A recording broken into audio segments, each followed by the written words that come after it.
Hello and welcome to our ongoing series of conversations with people that are bringing clarity to our digital lives. Very fortunate today to catch up with Matthew Shaxted. He's the CEO of Parallel Works.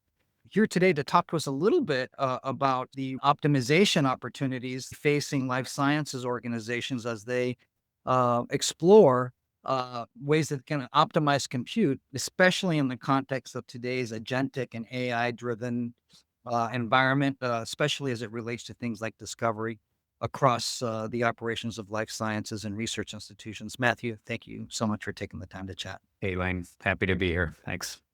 Really appreciate it. Well, before we get started, just to give our folks a bit of a context for why it is that I reached out to you, tell me a little bit about Parallel Works, your background, and sort of the mission that you have set out to accomplish. Sure. Yep. Thanks again, Lane. Happy to be here. So, as you said, CEO and co-founder of Parallel Works. We're a 10-year-old software company. Launched our product about 4 years ago in the advanced computing, what was once, HPC organizations, now converging with AI organizations. I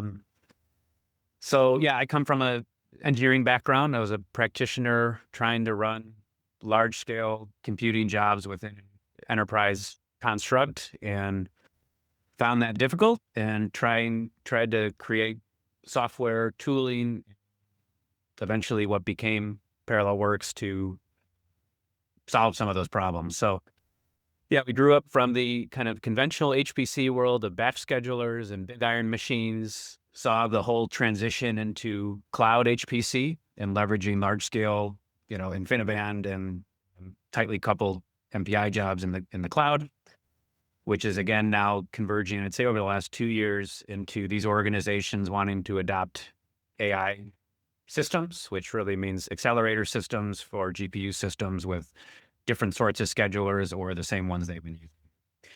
So the company itself and everything that we do from a product perspective and a service perspective is about unifying heterogeneous computing environments together into one interface for the end users within an organization. So that was a mouthful, but what that really means is we're giving the ability for leaders in an organization of these computer environments a place where they can put them all together into one spot and send it out to the end users as the single pane of glass to get into that for usage tracking, workload orchestration, a number of other things along with that. So yeah, that's what we do. We primarily are working with large organizations that are dealing with hybrid computing environments. They have on-prem stuff that they need to manage. They're using cloud environments. They're renting GPU systems in neo clouds, and they want to converge all those together. So yeah, that's where I come from. Are you finding, as we move towards the agentic environment, that life sciences organizations are really understanding a concept that you mentioned in our pre-interview, and it's this concept of compute capacity liquidity, right? High performance computing used to be highly centralized. There was a very specific place that you went. We began to see that sort of become more complex as we moved into the cloud with cloud-based HPC or high performance computing. Now we see the pendulum swinging back as for cost management reasons, but also for to control where it is that your large language models or your small language models are operating in the very sensitive environments that are associated with genomics analysis and biomedical modeling, the stuff you're handling, very sensitive. How are you seeing folks sort of make that transition and create efficiencies that work across that complex, hybrid, heterogeneous environment? Yeah, great question. I'd still say for many organization, it's an early stage process where that transition is still underway. And you're going, in the world that I'm working in, it's usually administrators and infrastructure teams supporting end users that maybe are used to a paradigm of running on, like you just said, siloed systems. They get access to the HPC system that the department owns. their workloads designed to run there entirely. It's not really portable. And now they're having, that the paradigm is shifting to moving where I need my workload to kind of run anywhere. And hey, we're getting a new system tomorrow from choose your neo cloud, or 6 months, it's going to land on the floor.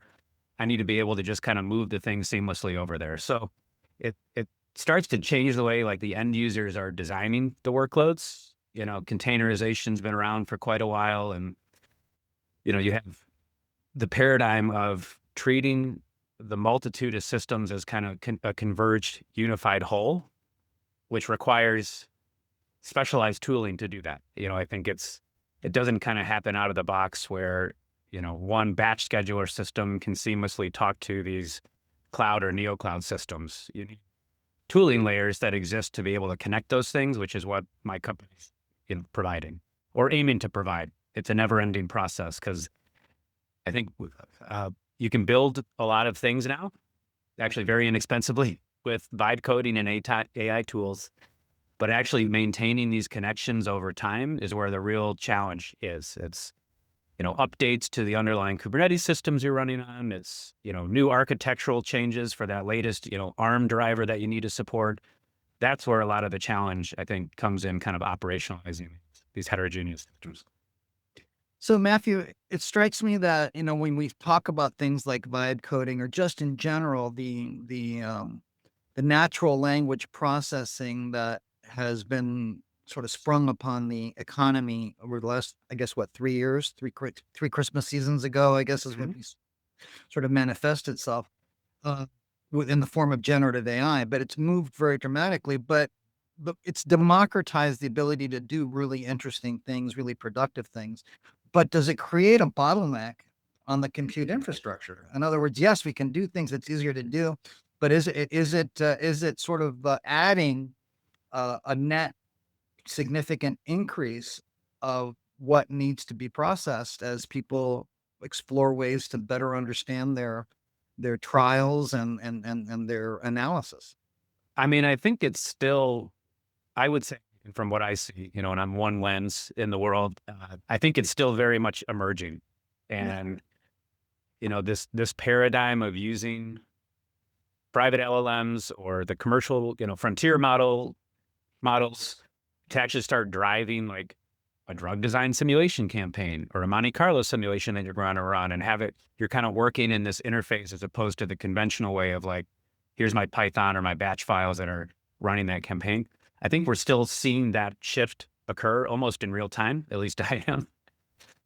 And a lot of it does have to do with, what's the governance layer around it. I can't just put all my tools up in Claude necessarily right now. And my clinical research data can't go up there. I need to run it in a private environment in order to run, a model that's good enough inside of my private environment. There's certain infrastructure requirements that, when is that landing in the floor? So I think that paradigm is just beginning, which will increase the load, I think, dramatically, because it's suddenly, and this is kind of a vision that we've been seeing unfold in many of the organizations, it's suddenly like, hey, design a Monte Carlo simulation for me for my drug design process, and have this LLM drive it for me, and not a matter of, a few minutes or hours in terms of the task, but hey, keep track of that, 4-day job that's going to run across, 10,000 cores and GPUs, for example. We're kind of getting in that world, and it starts to become easier to express these things, which means that for the administrators, you need to put even more control, fair share. How do you ensure one person doesn't just hog the whole thing up? How do you bring in Kubernetes right next to the underlying batch scheduler systems that you may already have? So that's kind of the world I'm in, where it's like we're kind of that software layer to help provide that governance around, the fair share, and make sure that as the load increases in this LLM-driven simulation and modeling paradigm, you can still kind of retain the control around it. Yeah. It's an interesting concept that I see is very much still emerging. This is kind of the vision of, science in the future, near future. But even just the move from conventional HPC to cloud-based HPC to the integration of GPU capacity and sort of integrating it so that it's, at least from the end user perspective, a single pool, right, of Mhm. resources, uh, seems to me like it. Well, let me just ask the question: does it introduce new operational paradigms, right? As we think about how compute is deployed and allocated to support, uh, really the core function of life sciences, right? Which is to investigate, validate, and then prove over time that something is efficacious. Mhm. This is a new way of sort of, hopefully accelerating that process. But what are the operational challenges, I guess, as we Yeah. it's a fragmented So, environment? like, again, in the viewpoint in the world that I'm from, a lot of customers have challenges with capacity on their existing on-prem resources. And I think a lot of that is due to the paradigm of end users, the people actually consuming the resources, designing and building their workloads on one system. And so suddenly, using a system like what we're introducing, Well, you pool the resources across maybe multiple systems and cloud, and you start load balancing the tasks across them. You're increasing utilization and you're kind of moving it out of this paradigm of like single siloed site to multiple systems across. So we're seeing a lot of that. Operationally, it's not really rocket science. It requires like two things. It requires a really good way to connect all that stuff together, and I feel like the paradigm of VPNs, that isn't really, I think, sufficient, uh, yeah. because Right. they're Now, first of all, right? I mean, yeah, I mean, there's fragility in it. There's also just things that you maybe don't want one pool of resources to access. So we try to deal with that a different way, really like creating tunnels between the resources you want to pool together and treating them as a single kind of unified whole for that given maybe execution you're running. So that's kind of like one thing. And then second thing, in this paradigm of opening up user adoption across multiple sites, it's no longer like a single department owned system. It maybe becomes like a shared resource at the enterprise level. How does the enterprise now start to keep track of that usage and charge back for it?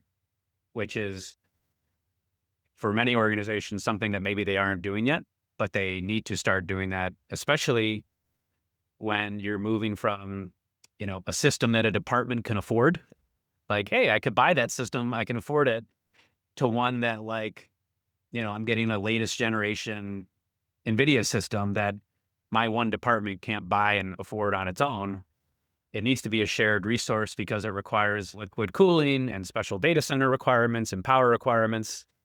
It has to be pooled across multiple systems. So how do you keep track of it and charge back for it? Which those two things alone, like unifying the systems as kind of from just almost an access perspective and networking perspective, not rocket scientists, hard to do in practice over time, uh, reliably, like and maintained, yeah, at a scale of like thousands of people, and then just keeping track of those things and charging back. Those yeah, two alone I feel like we spend a lot of our time on those things. Yeah. yeah. And on that first piece, it's not just load balancing the way I used to think of it back in, virtual machines, the sort of in an on-prem environment. We're talking about intelligent, policy sensitive load balancing. Am I capturing that correctly? Yeah. I mean, we're usually going into organizations that need to meet them where they are. Yeah. They're not going to go and implement an entirely new like meta scheduler feature overnight, that can start to make those like sovereignty policy decisions or like burst out timeout decisions. It needs to kind of meet them where they are. So like a lot of these they already have schedulers. They already have, OpenShift or Kubernetes deployed or whatever flavor in many of these places. They need something that can just kind of act across them and translate into their existing like fair share scheduler policies. So that's kind of the role that we're bringing on the scheduling side for now. Yeah. And then you can start to put in rules to the organization that say, hey, try your on-prem stuff first. Hey, this user, pooled two of their systems together. Great. They got, a pool of 20 GPUs that they can leverage for their drug design application. try to run over there first. If I can't get the resources I need within, an hour, which many of our some of our customers have like 4-day long queue times, right? And, I need to get this job done now. If I can't get the resources, seamlessly burst out to choose your provider, choose your cloud provider, for example. So we're enabling things like that, but they happen a lot more, I'd say, organically, based on a need, and not suddenly having, it's again, my one slice into the world, not kind of this magic intelligence layer that's going to come in and do it like necessarily overnight. I really appreciate that perspective because the shiny new object would be, oh, we're going to completely, with one wave of the wand, sort of do this big. But but it is important to understand that once you solve business problem of how do I rationalize my access to compute capacity across this hybrid environment, after that, you're going to want to layer in this ability to You got it. Yeah. I mean, you just summarize like the step one, like access yeah, between different stuff, because access from a hyperscale cloud console yeah, to your on-prem Kubernetes, yeah, OpenShift, whatever, to your batch scheduler on-prem, all those are different yeah, access methods generally. And so just kind of converging how you get to them. One user can get to all those things in a unified way. Then you can start to do these interesting things on top of it. Like, hey, I want a RAID cluster across all those things. Like, yeah. great. Once you have that, you can start to layer in those more advanced capabilities. Yeah. Very interesting. All right, so if you can't see you can't manage what you don't measure, and you can't measure what you can't see. And if you have, especially if a lot of these organizations have grown through mergers and acquisitions, which sort of introduces its own complexity that probably has gone unmanaged. If the analysts are correct about the consequences of some of these big life sciences integration initiatives. So I guess my next question really revolves around what are the cost implications? How does this change the economics of what we used to call high performance computing and life sciences? Does this fundamentally move the needle in any particular direction? Yeah. I mean, again, I'm wary to say fundamental move the needle kind of like overnight, because a lot of the organizations we're working with are large, complex organizations that, have a lot of different groups touching things. Like the cloud group is different than the batch scheduler group, which is different than the AI group managing the Kubernetes system. So it kind of takes a lot of buy-in to start Yeah. kind of moving in a direction of like converged infrastructure, really, Yeah. which is kind of what it is. But once you do that, there is a lot of financial benefit. There's a lot of benefits overall. There's benefits on the financial side. So just from like a utilization perspective and productivity perspective, giving the ability to like land something on the floor and making that like introducing that thing to the user base that you're supporting in kind of like a matter of days fills what I just wrote about in a blog, like this GPU productivity gap, where you buy a system and land it on the floor, or you rent these GPU cycles with choose your provider, is a big expense, OpEx or CapEx. It's a big expense. And when you go by months, even waiting of keeping those things idle is a big loss. It's a big waste of time. So some of our customers are like, how fast can we get these things productive? I just bought, several $1 million of a neo cloud provider, pick your one. And I want it productive in 2 days, like for like 300 users. How do we do that? And we're kind of working at that level. Here, plug them in, send it out. The user base is already familiar with how this thing works. That's kind of one area that we're definitely working a lot on the financial side. The idleness, everybody's trying to increase utilization. There's that, usually the on-prem resources are heavily utilized and have a good, utilization that always is trying to improve. This idea of load balancing now across the systems and not just placing individual users or projects on one system, that, hey, that one's like 90% utilized, but we have this other one over here that's like 40% utilized. Move your stuff over there. But actually achieving that moves the utilization across all the systems up, which is good for, everything. You reach that base load that keeps increasing, and again, kind of the cost difference between a hyperscale cloud provider compared to like an on-prem provider is dramatic when you can operationalize that, when you can actually work at that. And even going from a hyperscale provider to like a neo cloud has a dramatic cost savings. I think I've seen it at around 4x right now. But you don't have the managed services that the hyperscalers make available. So you need to be able to kind of, each level you go down, like from a hyperscaler to a neo cloud, then to Yeah. on-prem, requires more operational complexity that the organization needs to be able to do. Where there's big economic benefits to doing so, at a trade-off of being able to actually, utilize those things and disseminate them out into the organization kind of effectively. So I don't know. Hopefully that helps clear. Those are some of the financial aspects that you brought up. But again, I think you mentioned it before. It's an accurate chargeback, look back ability, which means you need to understand both the capex and the opex activities that are at play in delivering compute capacity to accomplish. Yeah, I feel like right now, at least, and again, the groups that I'm working with, I feel it is very fragmented right now. It's like, you have your batch scheduler systems that have an allocation, perhaps maybe have an allocation system, but not always. Some are just like, it's a department-owned system. Everybody can do what they want on it. That's decoupled away from their, new AI systems that were just put on the floor or rented, which is different than their cloud environments, and they're kind of all separate. And so when you need to start consolidating things together to perhaps make like these bigger capital investments in these new like liquid cooled high power density systems, which everybody's needing, if you want the latest and greatest, you don't have good data to kind of draw from on like who's using what, which programs or departments are using what. How would we even start to charge back if we needed to operate from a shared system?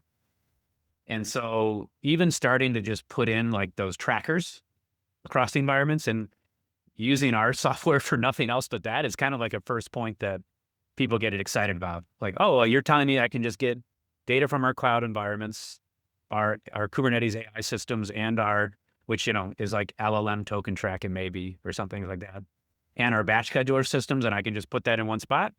Oh, that's really valuable as a starting point. Listening to this last piece, Matthew, it seems to me that, one of the things I like to say is that for a long time, technology modernization was a one-way trip to the cloud, right? One day we'll all be in the cloud and then we won't have to worry about infrastructure, right? That it'll be somebody else's. And then of course you even just that small. Yeah, it was like 15-ish maybe. Yeah. So, 10 years ago, right? I mean, it's 15, it's just amazing how the picture's already changing. But even just that dynamic of moving from sort of the conventional hyperscaler to a neo cloud, we're bringing control back to the organization, where their ambition was to just not have any, we would get press releases all the time. We've closed down all our data centers where, we're no longer in the infrastructure management business. Yes. It is interesting. And I've seen different drivers for that. And I don't know if this is where you're going, but like I've seen different drivers. Yeah. Right. I mean, we sort of go in there and yes, that was sort of something that started, but for a lot of reasons, not the least of which is like you want to control where things go for small language model processing. But I interrupted you. How are you seeing that sort of dynamic play out and the skill set that's required to take control back of your infrastructure management? Yeah, well, so skill set is one thing, but I wanted to like maybe comment on the drivers of it because I think it's interesting. I've seen different things happen. Like you get some organizations that like they just did that. They put everything in the cloud, in a hyperscale cloud, and they've been in there for 8 years, and it was great. Now the bill is giant, and it's like, how did it get to this amount per year? What are the opportunities to decrease? And just by starting to bring in multiple clouds, even if it's a different hyperscaler, and they don't, necessarily like when I say this, that gives you negotiation leverage. They're hungry for business, but then you bring in some of these neo clouds that have essentially like a 4x reduction, but with the operational considerations that go into it, so that the overall savings isn't probably that much, but you start to see dramatic change, dramatic economic savings, and people. So that's like one big motivator. I think groups that were maybe satisfied with just one cloud for a long time in this, specifically the GPU adoption world now, maybe don't have the capacity. And I've been seeing this, like capacity challenges exist in the hyperscale clouds for sure. Sure. You need to block them out for capacity right now. I mean, that's how you do it. I need to make an annual reservation to get capacity. And not everybody necessarily wants to do that or wants a little more flexibility. So now, having the ability to adopt additional clouds to go where the capacity is, or maybe where the next gen architecture is, like, hey, I want Cerebras. Yeah. What cloud has that on the floor right now? I want to use that today because in 8 months, we're going to land one on our data center, and I want our team starting to test and develop on it like today. That's kind of another motivator for this flexible ecosystem, flexible, computing paradigm where it's like one shop, one provider really puts organizations at a lot of risk. Yeah.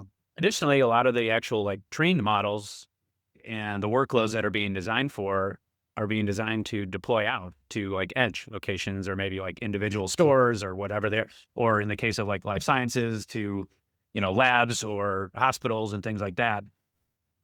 So you're back into a world of having to adopt, kind of on-prem infrastructure, even though the shape of those change, I think. Yeah. It's you're taking the anti-dogma position.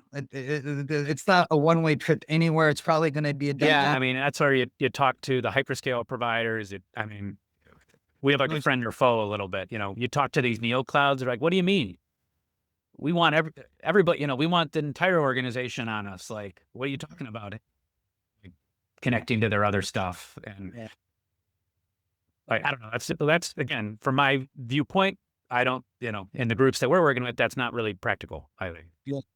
So, and of course, then that's where parallel now, and the name now even makes a lot more sense. You have to operate this disparate array of compute capacity in parallel. I get it now. Yep.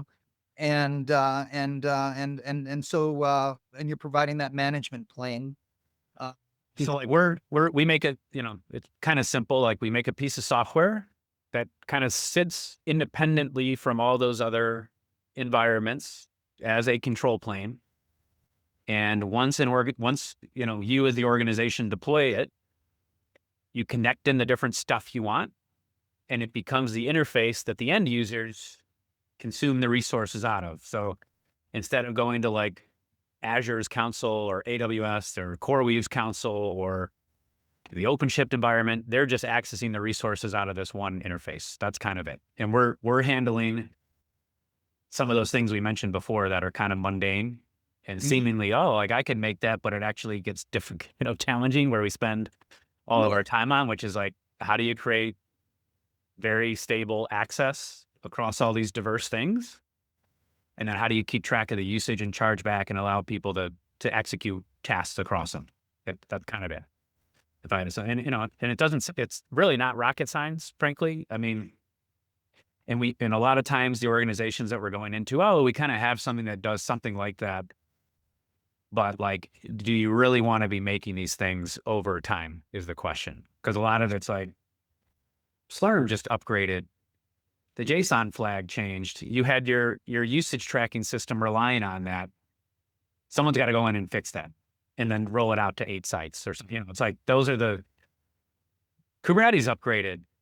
The namespace OIDC thing changed. Like a lot of those like connections are where we're spending our time, like just maintaining them over time, basically. Yeah. Very interesting.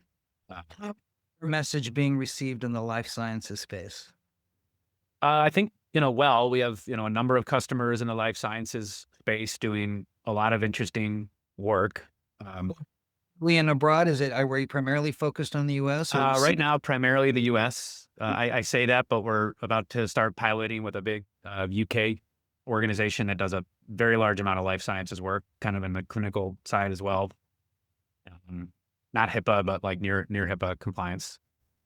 So yeah, I kind of pool it into a few areas.